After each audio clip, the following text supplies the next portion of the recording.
অনেক মানুষ আছে যারা বস্তি এলাকায় থাকেন, বিশেষ করে কড়াইল, সাততলা এবং ভাসানটেক, তারপরে আপনার অলিটেক, বাগানবাড়ি বস্তি সহ এই বস্তিগুলোর মানুষের যে জীবনমান, সেটির কি অবস্থা, সীমান্তবর্তী এলাকা, সব কিছু মিলিয়ে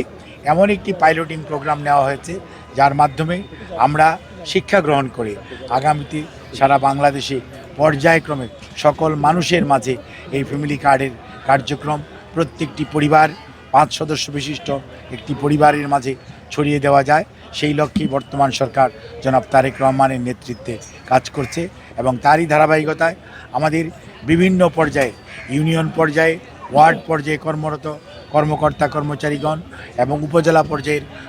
ইউনিয়ন নেতৃত্বে উপজেলা পর্যায়ের কর্মকর্তা কর্মচারীগণ, জেলা পর্যায়ের কর্মকর্তা কর্মচারীগণ এবং সর্বোচ্চ কেন্দ্রীয় পর্যায়ে বাংলাদেশ সমাজ কল্যাণ মন্ত্রণালয় সহ